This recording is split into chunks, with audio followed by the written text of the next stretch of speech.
Vamos a abrir la palabra de Dios en el libro de Segunda de Corintios, capítulo 3 y el versículo 6.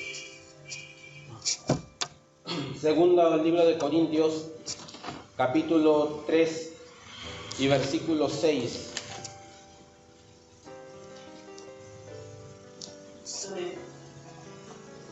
Amén.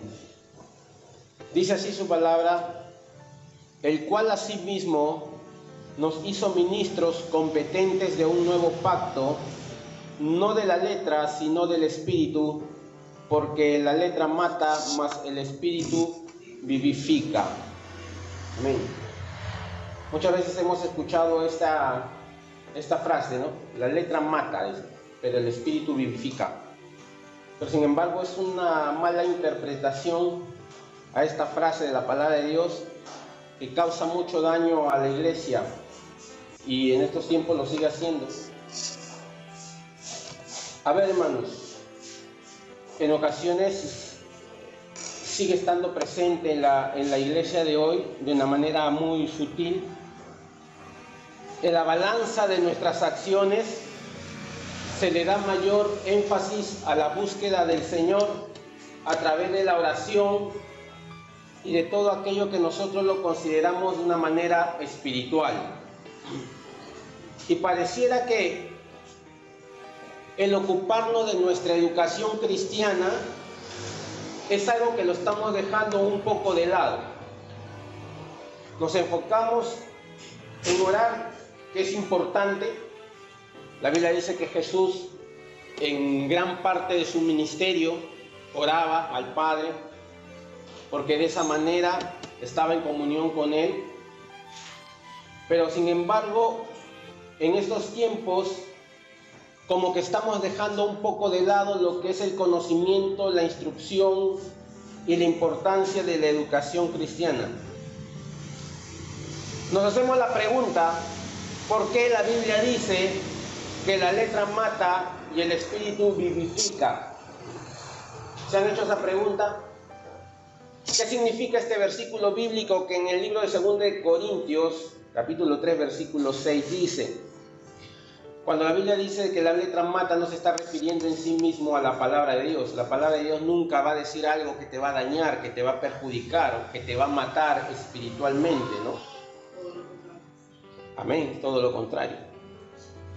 El Espíritu se refiere al Evangelio de la gracia de Dios. Entonces estamos viendo dos partes. La letra, que es la ley, y la gracia o el Espíritu, que es el Evangelio. Entonces, cuando el apóstol Pablo habla y dice que la letra mata y el Espíritu vivifica, no se está refiriendo a que la ley está en contraposición con la gracia de Dios. Y muchos lo han entendido de esa manera. Muchos dicen: ¿por qué estudias tanto la Biblia? Si la Biblia dice que la letra mata, no deberías estudiar tanto. Ocúpate más en la oración, ocúpate más, ¿no?, en estar en ayuno.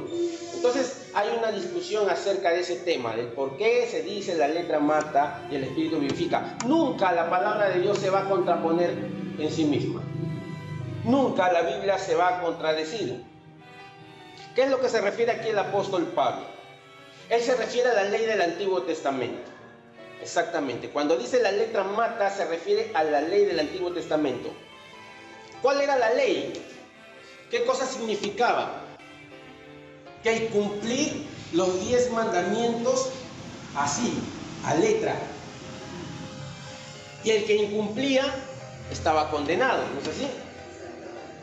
Entonces, la ley era mandamientos del Señor para que el pueblo de Dios lo cumpliera a carta cabal. Nadie podía cumplir los mandamientos al pie de la letra. ¿No es así? Entonces, la ley del Antiguo Testamento en sí misma condenaba a todos los que dejaban de cumplir sus santos mandamientos. Así es simple. La Biblia dice que aquel que fallara tan solo en uno de los mandamientos se hizo culpable de todos los demás. Así de sencillo. Taxativamente la palabra de Dios era condenatoria, el que no la cumplía. Pero sin embargo, Cuando la Biblia dice el Espíritu vivifica, es totalmente diferente a lo que decía en el Antiguo Testamento. Miren, en 2 Corintios 3, donde hemos leído el versículo 7 hasta el versículo 9, dice lo siguiente: y si el ministerio de muerte grabado con letras en piedra fue con gloria, tanto que los hijos de Israel no pudieron fijar la vista en el rostro de Moisés a causa de la gloria de su rostro, la cual había de perecer, ¿cómo no será más bien con gloria el ministerio del Espíritu? Porque si el ministerio de condenación fue con gloria, mucho más abundará en gloria el ministerio de la justificación. Por medio de la ley es el conocimiento del pecado. ¿Dónde lo dice? Vamos a ir a Romanos capítulo 3, versículo 20. Romanos capítulo 3 y el versículo 20. Dice: ya que por las obras de la ley ningún ser humano será justificado delante de él, porque por medio de la ley, dice, ¿qué cosa? Es el conocimiento del pecado. Por medio de la ley. Entonces nadie podía justificarse delante de Dios por medio de la ley. Nadie podía decir, Señor, yo cumplo los mandamientos así, completamente. Pero sin embargo, en estos tiempos, lo que justifica la ley es la gracia. El Espíritu vivifica. La letra mata porque nadie puede cumplir los mandamientos al pie de la letra. La Biblia dice que hasta con el pensamiento pecamos. Hasta con el pensamiento somos nosotros transgresores de la ley. Ahora, Gálatas. Vamos a Gálatas después de Corintios. Capítulo 3 y el versículo 10. Miren lo que dice: porque todos los que dependen de las obras de la ley están bajo maldición, pues escrito está: maldito todo aquel que no permaneciere en todas las cosas escritas en el libro de la ley para hacerlas. Claro está, todos los que dependen de la obra de la ley están bajo maldición. ¿Por qué? Porque no hay ser humano en este mundo que pueda cumplir la ley a carta cabal. No existe hombre en el mundo que pueda cumplir al pie de la letra los mandamientos del Señor. Entonces, ¿qué cosa es lo que significa? Es que Dios nunca dispuso la ley como medio para dar vida, sino como medio para conocer de que somos pecadores. Así de simple. Así de simple, no hay vuelta que darle.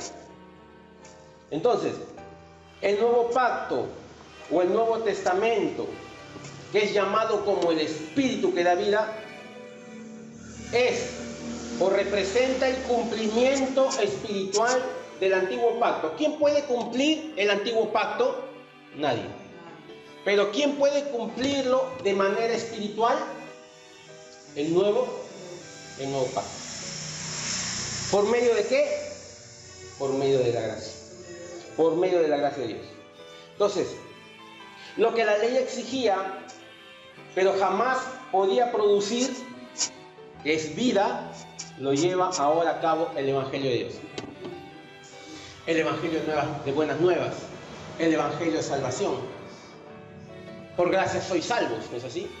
Por medio de la ley no podemos ser salvos, sino por medio de la gracia de Dios. Amén. Jesús dijo que no vino a abolir la ley, sino que se la cumplió. Exactamente. Pero por forma de gracia. Exactamente. El Señor Jesucristo no vino a deshacer lo que estaba escrito en el antiguo pacto. Él vino a hacerla cumplir, pero no por medio de obras humanas, sino por medio de la gracia de Dios, por medio del Nuevo Testamento. Entonces, la idea de esta predicación no es de meditar en lo absoluto, en lo que nosotros lo nombramos como espiritual, sino tratar de emparejar la balanza. Nadie puede cumplir la ley, humanamente hablando, pero sí podemos cumplirla por medio de la gracia de Jesucristo.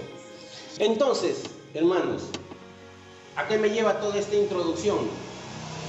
De que si nosotros dejamos de lado la escritura y el conocimiento de la palabra de Dios, entonces nosotros vamos a caer espiritualmente. Es cierto, debemos orar, sí, debemos clamar y buscar al Señor, sí, pero nunca debemos dejar de lado el conocimiento de la palabra. Y es por eso la importancia de la educación cristiana. Es por eso la importancia de los estudios que nosotros estamos llevando aquí los días sábados, y que bien es cierto, vamos a tener que ampliar un día más porque es insuficiente. Necesitamos aprender más de las cosas del Señor. Y muchos se aferran solamente a cumplir una parte del mandamiento del Señor, que es bueno orar, que es bueno clamar, que es bueno ayunar. Pero sin embargo, a muchos les parece de que eso es suficiente y dejamos de lado lo importante que es el conocimiento de Dios, el conocimiento de Cristo. Entonces, hay razones importantes por las que nosotros debemos preocuparnos por nuestra educación cristiana. No debemos dejar de asistir a nuestras enseñanzas. ¿Cuál es la primera razón que debemos nosotros dedicar tiempo a la educación, al conocimiento de Cristo? Es porque nosotros necesitamos estar listos para poder responder diferentes cuestionamientos. Vamos a ir al libro de Primera de Pedro, capítulo 3, y el versículo 15.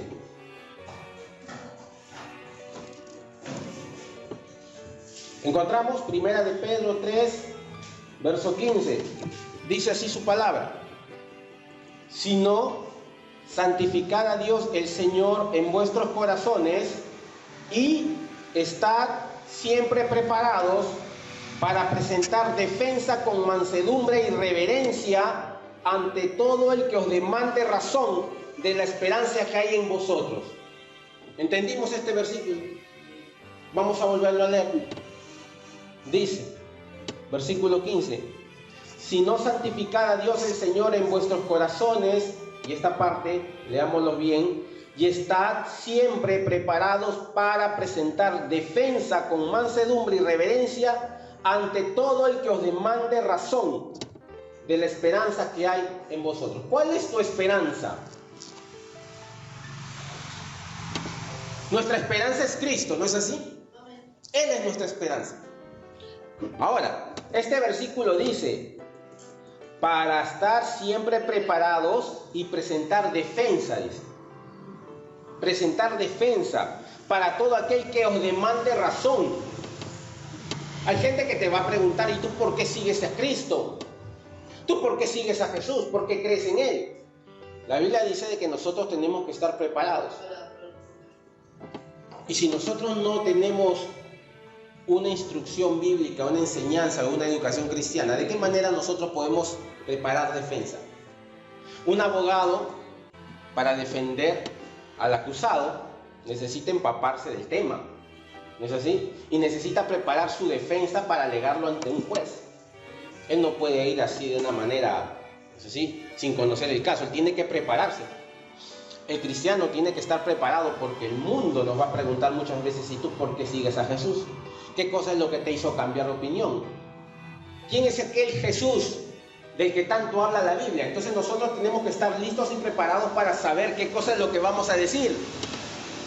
Miren, en otra versión, en Dios habla hoy, este mismo versículo lo dice de la siguiente manera: si no honren a Cristo como Señor en sus corazones, estén siempre preparados a responder a todo el que les pida razón de la esperanza que ustedes tienen.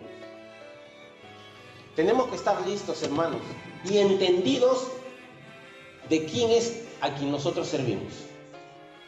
¿Por qué amas a Dios? ¿Por qué fuiste salvo? ¿Cuál fue el plan redentor de Jesucristo aquí en la tierra? Todos estos cuestionamientos mucha gente te lo puede hacer. Y sin embargo nosotros tenemos que estar listos y preparados para saber decir y dar explicaciones al tema del por qué nosotros somos cristianos. Miren lo que dice el libro de Colosenses capítulo 4. Vamos a ir a Colosenses. Colosenses capítulo 4 y el versículo 4.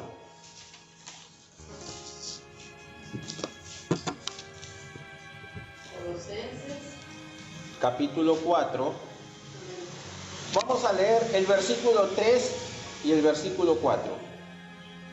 Dice: orando también al mismo tiempo por nosotros, para que el Señor nos abra puerta para la palabra, a fin de dar a conocer el misterio de Cristo, por el cual también estoy preso, para que lo manifieste, dice, como debo de hablar. Hermanos, aquí el apóstol Pablo habla el misterio de Cristo. Misterio. ¿Qué cosa es misterio? Algo que no se conoce, ¿no es así? Para el mundo, la palabra de Dios es algo desconocido, pero para el Hijo de Dios no. Para el Hijo de Dios este misterio ha sido revelado a través de su palabra, pero sin embargo nosotros tenemos que estar preparados para darlo a conocer. ¿De qué manera? En el versículo 4 dice: para que lo manifieste como debo de hablar, o sea, de una manera correcta y clara. Saber predicar y saber explicar las cosas de una manera clara y sencilla, hermanos. Porque hay muchas personas que tienen bastante conocimiento de las Escrituras y cuando te lo quieren explicar, te usan palabras técnicas que a uno lo confunden más. Entonces seamos prácticos como lo fue el Señor Jesucristo, y Él predicaba. El Señor era sencillo y claro y práctico para sus enseñanzas. Y Él utilizaba las cosas que tenía a su alrededor. Ustedes recuerdan cuando el Señor empezó a hablar acerca de la parábola del sembrador. Sencillo y práctico.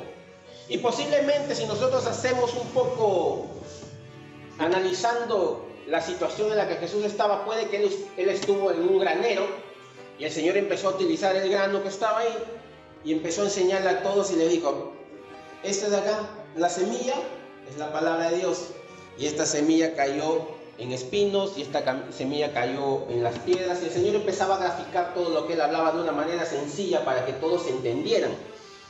Entonces, cuando nosotros tenemos un conocimiento de la palabra de Dios exacto, se nos va a hacer mucho más fácil enseñar las Escrituras. Es importante, hermanos, que nosotros podemos hablar con claridad, que podamos predicar de una manera clara y contundente y adecuada para las personas. Ahora, tu vida ante los ojos del mundo va a provocar preguntas, hermanos. La gente nos observa, la gente ve cómo somos, la gente va a darse cuenta de que nosotros somos hijos de Dios, somos cristianos, y esa actitud que nosotros tenemos va a generar preguntas de la gente. Nosotros debemos aprender a dar respuestas del por qué somos así. Vivir del Evangelio es esencial, pero no solamente es eso todo suficiente. Miren, la gente te puede preguntar lo siguiente. Aquí he hecho una lista de preguntas que quizás la gente nos puede hacer cuando nos ve y antes se daban cuenta de que éramos distintos y ahora que somos cristianos van a decirte posiblemente las siguientes preguntas. ¿Por qué inclinas tu cabeza para orar? Y tú tienes que saber dar tu respuesta de por qué inclinas tu rostro para orar. Es una acción de reverencia. Y yo oro porque le doy gracias a Dios por lo que Él me ha bendecido y por lo que Él me ha dado. Entonces, nosotros tenemos la costumbre de sentarnos a comer y dar gracias a Dios antes de comer, porque nosotros reconocemos que todo lo que está en nuestra mesa ha sido dado por Dios, y en acción de gratitud nosotros oramos y agradecemos a Dios. Entonces, otra pregunta es: ¿por qué vas a la iglesia? ¿Por qué venimos a la iglesia? La Biblia también nos dice: no dejemos de congregar como otros tienen por costumbre. Hay muchos que no vienen a la iglesia, pero lo que sí venimos y tenemos la costumbre de estar en la casa del Señor, tenemos que saber dar una respuesta clara del por qué venimos a congregar. Entonces, cuando alguien te pregunta: ¿y tú por qué vienes a la iglesia si tú antes no ibas? ¿Cuál sería tu respuesta? Y no tiene que ser una respuesta divagante, tiene que ser una respuesta clara y contundente del por qué tú vienes a la iglesia. ¿Qué vienes a hacer a la iglesia? ¿Qué recibes al venir a la iglesia? ¿Y de qué manera cambia y transforma tu vida el estar en la congregación? ¿Por qué nunca dices groserías? Si antes tú hablabas así, ahora que eres cristiano ya no hablas así. ¿Qué cosa es lo que ha pasado contigo? ¿Por qué ahora se ha moderado tu vocabulario? Es una pregunta que puede salir de una persona que tiene constante relación contigo. Y pueden hacerte ese tipo de preguntas. Entonces nosotros estamos preparados para dar ese tipo de respuestas a la luz de la palabra de Dios. ¿Por qué no te ríes de esos chistes de doble sentido? O otra más importante, ¿por qué lees la Biblia? Son preguntas que salen, que a mí me las han hecho y también se le pueden hacer a ustedes. Algunos te dicen, la Biblia está llena de errores y se contradice a sí misma. Y te pueden citar versículos bíblicos en donde aparentemente te puede decir que la Biblia se contradice. Si tú eres una persona que está preparada y entendida, tú puedes fácilmente darle una respuesta. Pero aquel que no está preparado, ¿cuál va a ser su actitud? ¿De qué manera va a explicar a aquellas personas que tienen un concepto equivocado de las Escrituras en la que dice que ella se contradice? ¿Se da cuenta? Entonces, la pregunta es, ¿estamos preparados para que nosotros podamos dar respuesta a esas preguntas? El Hijo de Dios, obviamente que ante los ojos de la gente, va a ver que ha habido un cambio, más aún de la gente que está en nuestro entorno. Pero sin embargo, nuestras respuestas tienen que estar de acuerdo al cambio que nosotros hemos tenido. Y eso lo llevamos siempre al conocimiento de la palabra de Dios. Una segunda razón por lo que la educación cristiana debe ser parte de nuestras prioridades, hermanos. Tiene que ser una prioridad y no una acción. Porque si nosotros nos damos cuenta en la vida, en el día a día, siempre tenemos opciones, siempre decidimos algo. ¿Zapatos o zapatillas? Hoy día que como, tal o tal cosa. Siempre dentro de nuestra vida diaria vamos a tener cosas que elegir. Y muchas veces las cosas de Dios las metemos dentro de ese grupo de opciones. ¿Voy a la iglesia o no voy? No. El servir a Dios no es una opción, tiene que ser una prioridad. El aprender la palabra de Dios tiene que ser una prioridad y no una opción de entre tantas de las que tenemos diariamente. Quizás el día de hoy muchos no han venido porque tomaron una opción que en ese momento les surgió mejor. Pero el que sabe que tiene que adorar a Dios, le da como prioridad, a no ser que sea causa de fuerza mayor. Ahora, segunda de Timoteo capítulo 2.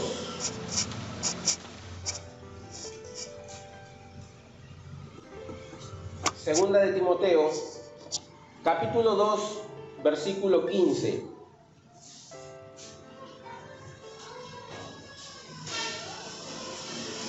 Encontramos, dice, procura con diligencia presentarte a Dios aprobado como obrero que no tiene de qué avergonzarse, que usa bien la palabra de verdad. Exactamente.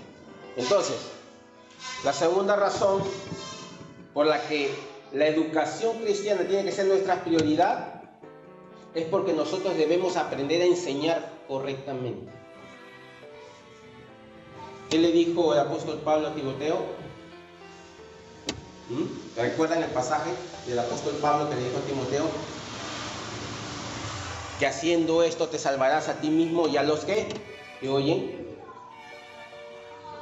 Hermanos, no es solamente nosotros llenarnos de conocimiento, sino que todo lo que nosotros recibimos, damos.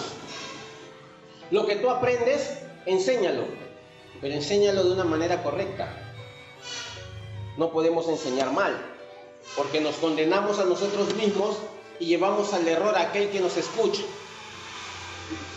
Entonces, no basta solamente con leer la Biblia, sino que debemos esforzar a interpretar la Biblia, esforzarnos. La Biblia dice que nosotros debemos escudriñar las Escrituras, y la palabra escudriñar significa analizar, analizarla, meterle lupa a la Biblia, ¿no es así? Y buscar el significado de las palabras para empezar a entender el texto, y más aún, leer el contexto para tener una idea general de lo que el capítulo está hablando. Aprender a enseñar correctamente. Hermanos, debemos aprender a manejar la Biblia rápidamente. Y debemos estar en un lineamiento bíblico en la que una cosa que nosotros digamos no se contradigan con otra. Por ejemplo, este es un ejemplo que siempre pongo. La Biblia dice de que el Hijo de Dios no debe ser contencioso, ¿no es así? Pero en el libro de Judas dice que debemos contender ardientemente. ¿Cómo explicaríamos nosotros ese pasaje? ¿De qué manera nosotros podemos explicar el pasaje en la que dice que no debemos ser contenciosos, pero sin embargo nos dice que debemos contender ardientemente? El que no conoce escritura puede decirte rápidamente, ya ves, la Biblia se contradice. Pero sin embargo hay una explicación. Para predicar y para defender tu fe, tienes que luchar, tienes que contender, tienes que defender en quién has creído. Tú no puedes dejarte engañar por aquellos que te traen una falsa doctrina. La Biblia dice que nosotros debemos cuidarnos de los falsos predicadores y de los falsos maestros que en los tiempos postreros se levantarán con astucia, dice. ¿No es así? Ellos no van a venir a engañarte abiertamente, ellos van a emplear la astucia y las maquinaciones modificando versículos que hagan parecer que dice así, cuando es totalmente lo contrario. Y si nosotros no tenemos un conocimiento general de la palabra del Señor, fácilmente vamos a caer en el error. Por ejemplo, la Biblia dice, no todo aquel que diga Señor, Señor será salvo.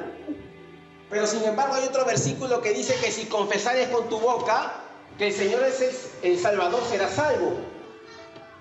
Entonces ahí vamos a ver en contraposición dos versículos aparentemente contradiciéndose, pero no es así.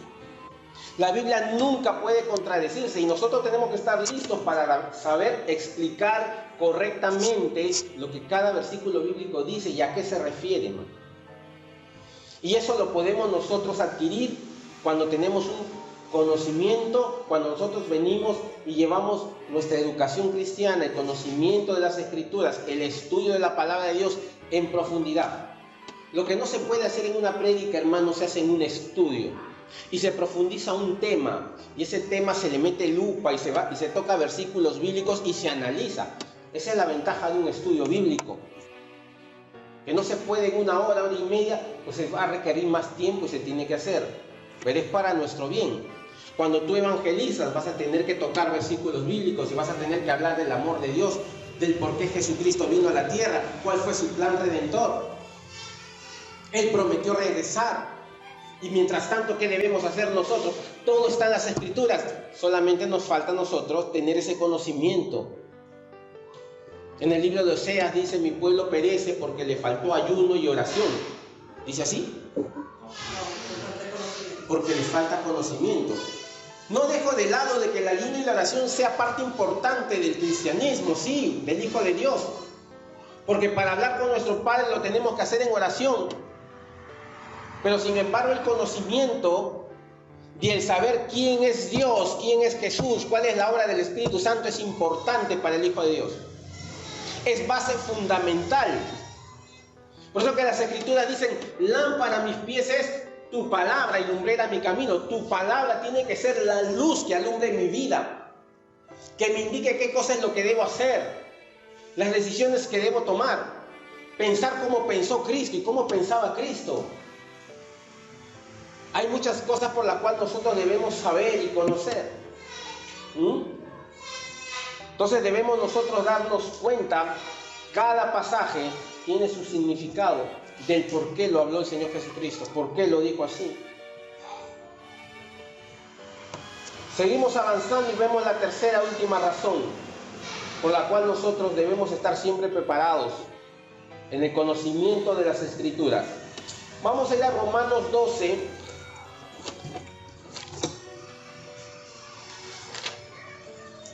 Romanos 12,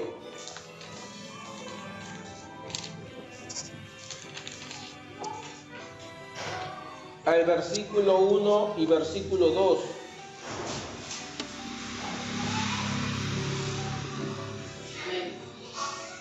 Dice Romanos 12, 1, 2, ahí es el título, deberes cristianos. un deber, es una responsabilidad. Así que como cristiano tu responsabilidad es así. Así que hermanos, os ruego por la misericordia de Dios que presentéis vuestros cuerpos en sacrificio vivo, santo, agradable a Dios, que es vuestro culto racional. No os conforméis a este siglo, sino transformaos por medio de la renovación de vuestro entendimiento, para que comprobéis cuál sea la buena voluntad de Dios, agradable y perfecta. Entonces, la tercera razón es que la educación cristiana nos llevará de la teoría a la práctica. Esto es importante. No podemos solamente ser oidores, sino hacedores. Entonces las dos cosas tienen que ir siempre unidas. Yo lo que recibo lo pongo en práctica. Cuando el Señor dice guarda mis mandamientos, es haz mi palabra, obedece mis mandatos. Entonces nosotros debemos, todo lo que recibimos en nuestros estudios o en nuestra lectura en casa de la palabra de Dios, es ponerla por práctica. La Biblia nos enseña a cumplir la voluntad de Dios.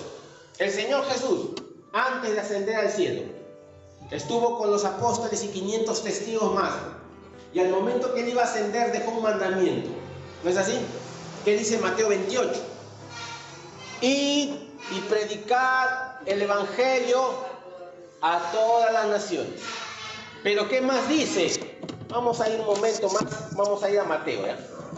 Vamos a recordar las palabras de Jesús. Último capítulo de Mateo. Mateo, versículo 28. Versos 19 y 20. Dice: por tanto, id y haced discípulos a todas las naciones, bautizándolos en el nombre del Padre, del Hijo y del Espíritu Santo. Verso 20. Enseñándoles que guarden todas las cosas que os he mandado. He aquí yo estoy con vosotros todos los días hasta el fin del mundo. Amén. O sea que el Señor antes de subir dejó un mandato. Él no dejó solamente teoría. El Señor Jesucristo en sus 3 años que tuvo de ministerio en la tierra, Él enseñó. Pero sin embargo el Señor quería no solamente que aquellos que recibieron su palabra y su enseñanza quedaran en el corazón, sino que lo pusieran en práctica. Y el momento de ponerlo en práctica fue, antes de que el Señor ascienda a los cielos, dejó un mandamiento claro. Vayan y hagan discípulos. ¿Qué es hacer un discípulo? Amén. El apóstol Pablo decía, yo soy imitador de Jesús. ¿No es así? Y él le decía a la iglesia de Filipos, ustedes hagan lo que yo hago. Un discípulo es un seguidor. Entonces el Señor Jesucristo enseñaba de sí mismo. Y él decía, hagan ustedes discípulos a las personas que no han conocido de mí a través de su vida y testimonio. De lo que ustedes son, porque ustedes han recibido de mí, enseñen. Para que ellos también sigan el mismo camino. Entonces Jesús les dice, vayan y hagan discípulos a todas las naciones. Enseñen, hablen, den testimonio de mí. Y cuando hayan creído, bautícenlos. El Señor dejó actividades para que su pueblo haga. Y bautícenlos en el nombre del Padre, del Hijo y del Espíritu Santo, enseñando. O sea, todo hijo de Dios tiene que estar apto para enseñar. Tiene que estar listo para hablar de Cristo Jesús.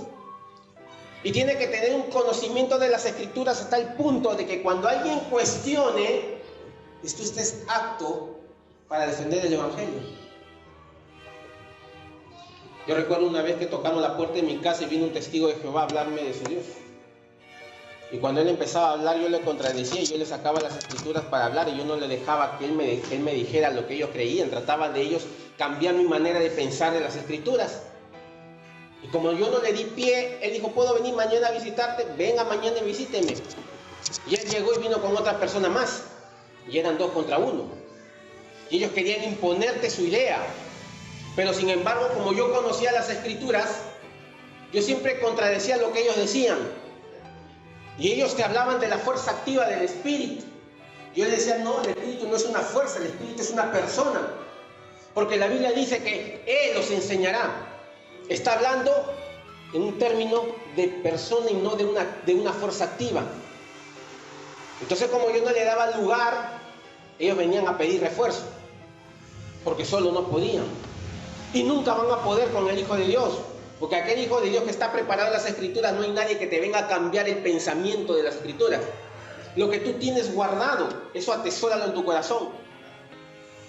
Enseñándoles a que guarden todas las cosas que os he mandado. ¿Qué nos ha mandado el Señor? A veces es su palabra, sus mandamientos. A que nosotros somos salvos por gracia y no por obra. Pero la Biblia dice de que también nosotros debemos hacer obras. Amén. Pero las obras tienen que ser el resultado de tu conversión. El que es verdaderamente hijo de Dios se manifiesta por las obras que hace. Y una de las cosas que se manifiesta como hijo de Dios es de que maneje las Escrituras y que cumpla la voluntad del Señor de ir, enseñar, predicar el Evangelio. Pero para hacer eso debemos estar instruidos. Porque antes de que el Señor Jesucristo mande a que vayan a predicar, Él los instruyó ¿por cuánto tiempo? 3 años.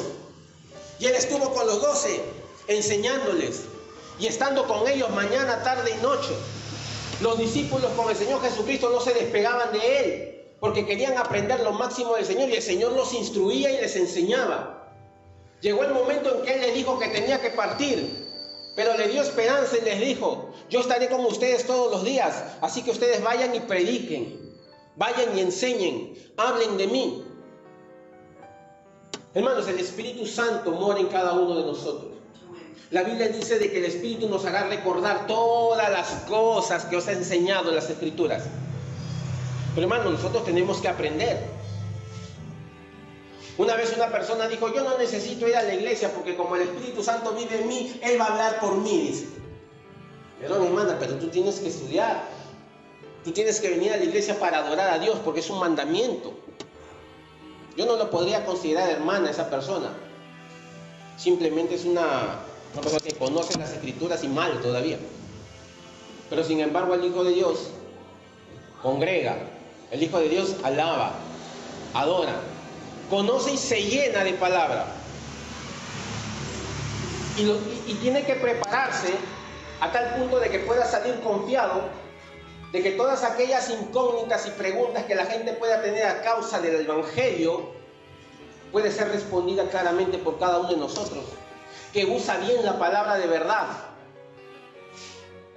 Entonces la Biblia nos está diciendo en el libro de Romanos 12, verso 2, que no debemos conformarnos a este siglo, sino que debemos transformar por medio de la renovación de vuestro entendimiento, cambiar nuestra mentalidad.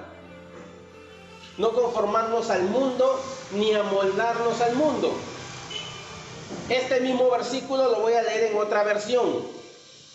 Dice: no vivan ya según los criterios del tiempo presente. Al contrario, cambien su manera de pensar para que así cambie su manera de vivir y lleguen a conocer la voluntad de Dios, lo que es bueno, lo que es grato y lo que es perfecto. Ahora, ¿cómo nosotros cambiamos nuestra manera de vivir? Cuando nuestro pensamiento cambie al pensamiento de Cristo. No hay otra forma. No hay otra forma. Hermanos, la importancia de aprender la palabra de Dios, la importancia de llenarnos de las Escrituras, la importancia de venir y estudiar, hermanos. La palabra de Dios es tan sencilla y tan simple, hermanos, de recibir, en la cual nosotros no estamos solos, porque dice que el Espíritu Santo es la que obra, la que nos habla, la que nos enseña. Entonces, hermanos, el apóstol aquí dice que nuestra vida no tiene que estar amoldada al mundo, a este siglo, sino que debemos cambiar nuestra manera de pensar. Lo que tú llenas tu mente, en eso te vuelves. Si tu vida la llenas con cosas del mundo, entonces tú te vuelves como el mundo. Tu forma de actuar, tu forma de hablar, tu forma de pensar, tu forma de vivir se amolda al mundo. ¿Por qué? Porque tu mente la estás llenando con cosas del mundo. Pero si tú te llenas de la palabra de Dios y te llenas del conocimiento de Cristo, entonces tu pensamiento se amolda al pensamiento de Cristo y por consecuencia tu vida es semejante a la que el Señor Jesucristo vino a traer acá al mundo, a nuestra forma, a nuestra manera que debemos nosotros de vivir, a la luz de las Escrituras. Entonces, transformados por medio de la renovación de vuestro entendimiento. Yo tengo la responsabilidad de cambiar a través de la palabra. Nosotros somos producto de lo que leemos y de lo que oímos. Entonces, ¿cuál es nuestro medio de lectura como cristianos, como hijos de Dios? Su palabra. ¿De qué debemos llenarnos día a día? De su palabra. Cuando tengamos nuestros días de estudio, debemos estar atentos a la palabra. Si tenemos nuestro lapicero, nuestro cuaderno, escribe y anota todo. Cuando termine el tiempo de estudio, en casa empezamos a analizar. Y con más tiempo y con más paciencia empezamos a leer los versículos bíblicos que respaldan en la enseñanza y el estudio, que es lo que se debe hacer. Entonces, hermanos, es importantísimo de que nosotros como hijos de Dios aprendamos para poder dar defensa y batalla, defendiendo nuestra fe, defendiendo en lo que creemos, hermanos. Nos podemos encontrar con gente que se dice atea, que para ser ateo tienes que leer la Biblia para poder contradecir todas aquellas cosas que la Biblia dice. Porque yo conozco ateos que no saben de Biblia, pero se dicen ateos y no se sabe por qué.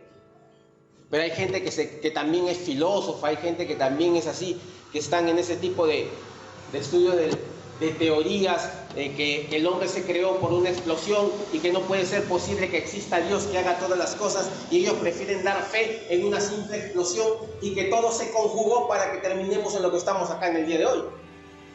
Entonces, ¿cómo refutamos eso? ¿Cómo hablamos?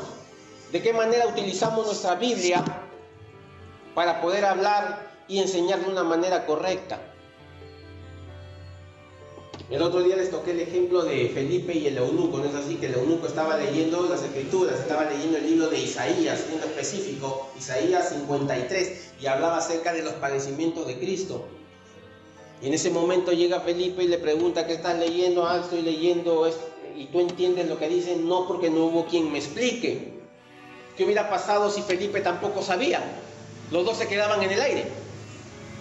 Pero sin embargo Felipe le explicó y tocó las Escrituras desde un inicio, desde los profetas. ¿Es así? Y empezó a hablarle acerca de la venida de Cristo Jesús. Y habló del por qué vino, por qué murió. Él dijo que resucitaría y resucitó. ¿Y qué impide que yo sea bautizado? Absolutamente nada. Y se bajaron y lo bautizó. Pero hermanos, eso fue porque Felipe conocía de las Escrituras, conocía de lo que había sucedido, dio testimonio de Cristo. Hermanos, hay mucha gente que en el mundo está perdida, que tiene anhelos de conocer. ¿Quién está dispuesto a ir? ¿Quién está dispuesto a predicarle? Hay personas que tienen años en el Evangelio y no saben. Hay personas que tienen años viniendo a la iglesia, pero tú les dices predica y no saben. Enséñales, no saben.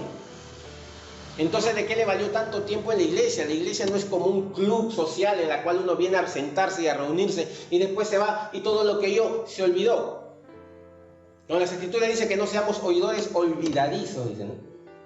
Que muchas veces nos olvidamos de lo que aprendemos y que estamos acá, pero nuestra mente está en nuestras preocupaciones, en nuestros afanes. Y estamos preocupados a qué hora acaba para yo continuar mi trabajo. Pero cuando tú estés aquí en la casa de Dios, cuando estés en el templo, dedícate a escuchar, a recibir, a aprender.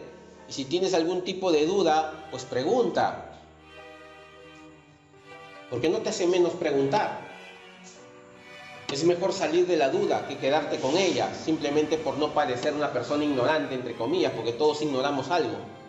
Nadie conoce las Escrituras completamente. Pero lo poco que nosotros podemos recibir lo damos.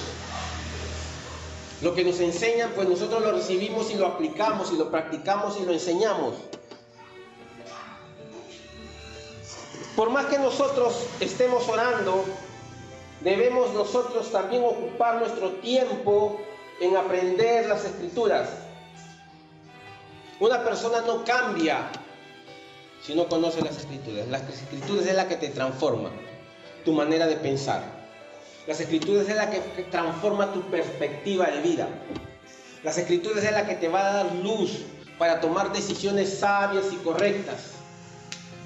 ¿Por qué? Porque la palabra de Dios es palabra viva, necesaria para el ser humano. Entonces, hermanos, ¿cuáles son los motivos por los cuales nosotros debemos siempre aprender y tener una buena educación cristiana? Vamos a ir al libro de Hebreos. Hebreos capítulo 4 y versículo 12.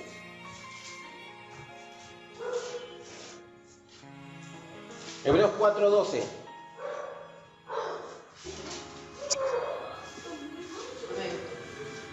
Porque la palabra de Dios es viva y eficaz, más cortante que espada de dos filos, y penetra, dice, hasta partir el alma y el espíritu, las coyunturas y los tuétanos, y discierne los pensamientos y las intenciones del corazón.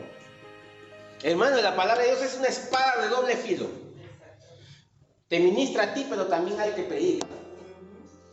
Acá no es que yo voy a hablar y les voy a exhortar, no, acá también la palabra exhorta al que está al frente de ustedes. La palabra de Dios habla primero y ministra al que la expone. La palabra de Dios te redarguye, pero a la vez te consuela. Te da duro, pero después te sana. Es la palabra que penetra, dice, parte el alma, parte el espíritu, coyunturas, tuétanos, discierne pensamientos, discierne intenciones del corazón. El poder de las Escrituras. Pero sin embargo hay mucha gente que conoce la palabra de Dios y no cambia, hermanos. Y tú les expones y los exhortas a la luz de la palabra y se mantienen en su negligencia y su testarudez. ¿Qué dice? Vamos a ir a otro pasaje bíblico. Primera de Tesalonicenses. Primera de Tesalonicenses. Capítulo 2. Versículo 13.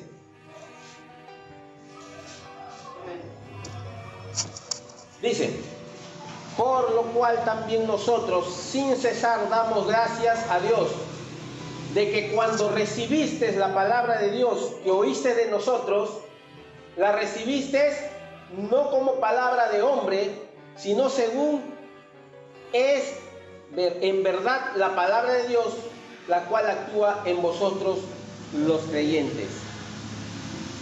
¿Qué quiere decir este versículo bíblico, hermanos? Mira lo que dice el apóstol Pablo. Pablo estaba agradecido, porque cuando Pablo dio la palabra, dice que los de Tesalónica lo recibió no como palabra de Pablo, sino como palabra de Dios, dice. Porque hay gente orgullosa y soberbia que dice: ¿tú qué me vas a venir a enseñar a mí? ¿Cómo tú, siendo mocoso, vas a venir a enseñar a mí que yo te puedo hasta doblar la edad? Ese es orgullo.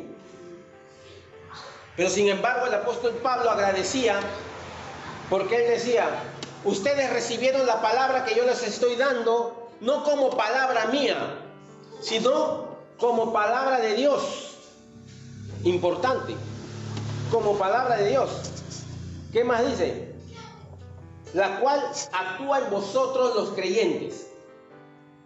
Hermano, la palabra de Dios tiene un efecto importante dentro de la vida de las personas que la reciben. Hermano, yo vine a los pies de Cristo porque la palabra de Dios entró en mi corazón y me cambió, me transformó, me redarguyó. Y la palabra actúa así. La palabra no es simplemente como leer un periódico, la palabra tiene un efecto vivo, eficaz. transforma el alma de las personas. Y el apóstol Pablo siempre daba gracias a Dios.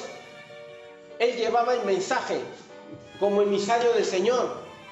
Y él decía, no vean a ustedes, no me vean a mí. Lo que yo les doy es palabra del Señor, no palabra humana. Y la iglesia de Tesalónica estaba agradecido. La importancia de las Escrituras, hermanos. Miren, si nosotros nos ocupamos de nuestra educación cristiana, podemos alcanzar un círculo virtuoso, no vicioso, sino un círculo virtuoso, que es bueno, es para nuestra edificación, para nuestro crecimiento. Hermanos, ¿cuánto de lo que ustedes recibieron de las Escrituras los ha llevado a cambiar su manera de vivir? ¿Cuánto de lo que la palabra de Dios les ha sido dado los llevó a reflexionar y a cambiar su forma de pensar, su forma de hablar, su forma de vivir, su forma de tratar a los demás? ¿Eso se hizo por imposición o se hizo por el cambio y el poder de la palabra de Dios recibida en ustedes? Es así como actúa la palabra de Dios. Es así como trabaja las Escrituras. Hermano, quizás finalmente no todos vamos a ser maestros de la palabra. No todos quizás tenemos la oportunidad de estudiar en una universidad o en un instituto bíblico. Pero demos gracias a Dios que aquí en este lugar tenemos estudios. Tenemos un maestro que enseña y se dedica a la enseñanza clara y concreta de las Escrituras. No debemos desaprovechar eso. Ese es de beneficio para nosotros. Nos lleva a nuestro crecimiento espiritual. Nos lleva a nuestra madurez. Nos lleva a ser personas mejores. Y vamos a ir creciendo, e irnos edificando, e irnos transformando poco a poco hasta llegar a la plenitud, a la estatura de Cristo Jesús. Es nuestro paso. Es nuestro cambio progresivo, hermanos. Mientras más aprendes del Señor, más sabio te hace. ¿Qué dice la palabra del Señor? El principio de la sabiduría es el temor a Dios. ¿Y cómo nosotros obtenemos sabiduría si no es a través de las Escrituras? Si yo quiero conocer quién es Dios y qué es lo que verdaderamente significa el temor a Dios, yo tengo que llenarme primero de su palabra para conocer al Dios al quien yo estoy sirviendo. Hermanos, si yo no lo conozco y simplemente digo yo creo a Dios en mi manera, nos volvemos religiosos. Y Dios no quiere religiosos. Dios quiere discípulos. Dios no quiere multitudes. Dios quiere gente consagrada. Así seamos poquitos. Dios busca hacedores de su palabra y no oidores. Amén. Ahí como estamos, vamos a orar. Bendito Dios y Padre, en el nombre de Jesús.